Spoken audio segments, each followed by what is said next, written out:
Imagínate levantarte un día en una cama desconocida, al lado de una persona que no te suena de nada, en una casa, desconcertado, en la que te encuentres con cuadros con personas desconocidas. De golpe, te diriges de forma automática hacia el baño y ves reflejada en la cara, en el espejo, en el reflejo, la misma cara que estabas viendo en los cuadros que estabas viendo. De golpe te das cuenta de que no recuerdas con quién estás ni quién eres. Y se te acerca una persona y te dice: tranquilo, soy yo, soy tu esposa, soy tu hijo. Esto es lo que le ocurre a las personas que tienen Alzheimer. El Alzheimer es una enfermedad devastadora que afecta sobre todo a las personas mayores y que borra de nosotros lo que es más importante: nuestros recuerdos, nuestra esencia, nuestra identidad. ¿Pero es posible prevenir el Alzheimer? ¿Es posible remediar los efectos? ¿Y es posible saber si vas a padecerlo? Hoy en El Gato Muerto vamos a hablar del Alzheimer, una de las enfermedades que arrasan a la gran mayoría de la población anciana. Y quiero explicaros un poco cómo funciona esta enfermedad. Para ello, vamos a empezar hablando de dónde nace el Alzheimer, de dónde viene. Bien, las últimas teorías lo que nos dicen es que se debe a la acumulación de un péptido llamado beta-amiloide. El beta-amiloide simplemente es una parte de una proteína, un péptido son los componentes de una proteína, y hay varios tipos dentro de nuestro cuerpo. Tenemos el 41, el 42, que simplemente es el número de péptidos que tienen dentro. Hay uno de ellos, sin embargo, el beta-amiloide 42, que tiene una característica un poco especial, y es que es pegajoso. Sí, es como si fuera más pegajoso que los anteriores, y en consecuencia, esto lo que provoca es que se acumulen placas en el cerebro a medida que vamos envejeciendo. Estas placas, cuando llegan a un punto que ocupan una gran área del cerebro, lo que empiezan a provocar es también la síntesis de la proteína tau, que es una proteína que afecta a nuestras dendritas de las neuronas, que serían las ramificaciones que hacen las conexiones con otras neuronas, y hace que salgan deformadas y, en consecuencia, también afecta a su función, haciendo que poco a poco el cerebro se vaya deteriorando y vayamos perdiendo nuestras capacidades cognitivas. Esto ocurre en varias fases. La primera fase, a medida que vamos envejeciendo, es aquella en la que, por el simple hecho de ir envejeciendo, vamos acumulando placas de beta-amiloide en nuestro cerebro. Tenemos algunas proteínas que lo que se encargan de hacer es de disolver precisamente estas placas de amiloide y diluirlas a través del líquido cerebroespinal para que el cuerpo se encargue de sintetizarlas. Sin embargo, no todas las personas tienen las proteínas que funcionan de la misma forma, y aquí es donde viene un poco la predisposición genética a padecer esta enfermedad. Hay un gen que es el que codifica la proteína ApoE y que es un gen que es ¿Cómo se llamaba esto? Que es un gen, todos tenemos el gen ApoE, que es un gen polimórfico. ¿Qué quiere decir esto? Bueno, que no simplemente puede ser de una forma u otra, sino que puede coger varias conformaciones. En este caso tiene 4 conformaciones distintas. Tenemos el E1, que prácticamente ha desaparecido de los humanos por razones evolutivas. Tenemos el E2, que es muy escaso y que cuando tienes este gen, lo que hace es que seas prácticamente inmune a los síntomas de la enfermedad. El más común es el E3 y uno que no es tan común es el E4, que es el que se relaciona con las acumulaciones de placas de beta-amiloide en nuestro cerebro.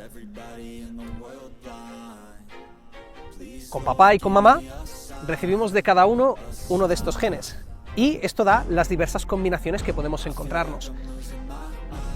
Cuando tenemos la combinación E2-E2, somos prácticamente inmunes a los síntomas del Alzheimer, es decir, es muy difícil que contraigamos la enfermedad.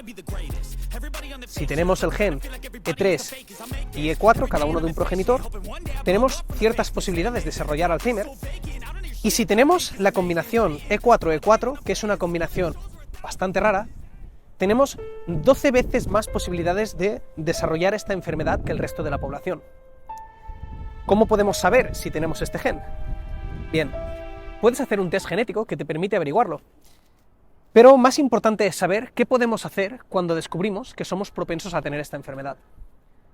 En mi familia ha habido antecedentes de Alzheimer por parte de mis abuelos, y lo más normal en cualquier persona que haya tenido estos antecedentes es pensar: ¿puede que esto me pase a mí en un futuro? ¿Puede que le pase a mi padre? ¿Puede que le pase a mi madre? ¿Puede que le pase a mis tíos? Y la respuesta es que sí, puede que le pase a todos ellos. Entonces, ¿cómo lo hago para saber si podemos remediarlo o evitarlo, o en todo caso, mitigar sus causas y sus efectos?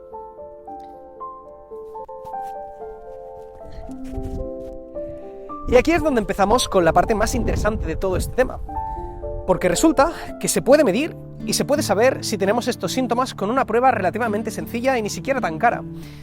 Para ello podemos hacer simplemente ir a nuestro médico de cabecera y comentarle que tenemos antecedentes familiares.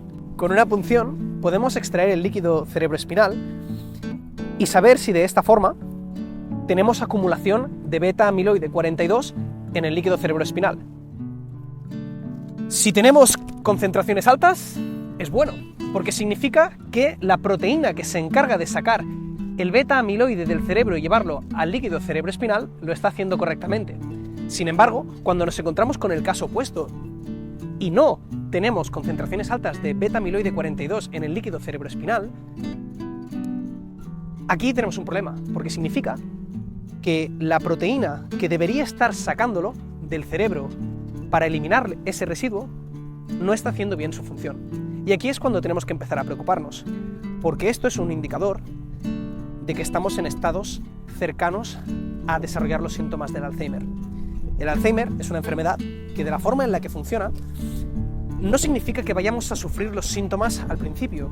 De hecho, tenemos el componente de resistencia a la enfermedad, que es cuánto, como individuo, somos de inmunes a esta enfermedad.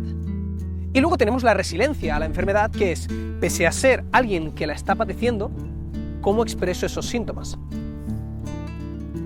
Los síntomas del Alzheimer no se ven reflejados hasta que el papel de la proteína tau empieza a entrar en juego. Y para poder remediar, o en todo caso, atrasar estos efectos, lo que se hace es la administración de un fármaco que ahora está saliendo al mercado. Es un fármaco desarrollado por compañías estadounidenses que en Europa todavía no está introducido dentro del sistema de seguridad social, pero que básicamente es un fármaco que lo que permite es retrasar los efectos del Alzheimer hasta en un 27%.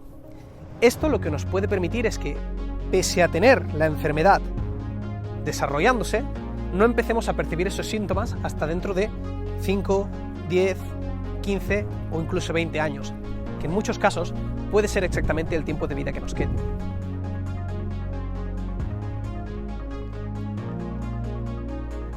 Este fármaco no es nada barato, como podréis imaginar. De hecho, está alrededor de los $26.000 al año actualmente, pero la esperanza es que a medida que se vayan sacando más avances y se vaya invirtiendo en la investigación sobre la cura, empiecen a entrar en el mercado fármacos que sean más asequibles, o que los estados incluso empiecen a subvencionar fármacos que sean genéricos y que puedan estar al alcance de todo el mundo.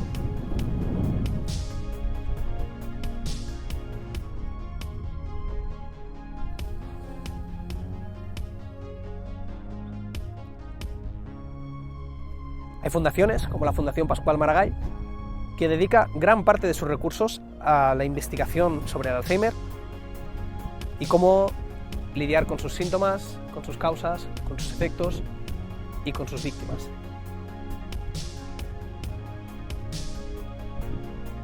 En el capítulo de hoy del Gato Muerto hemos hablado un poquito sobre el Alzheimer.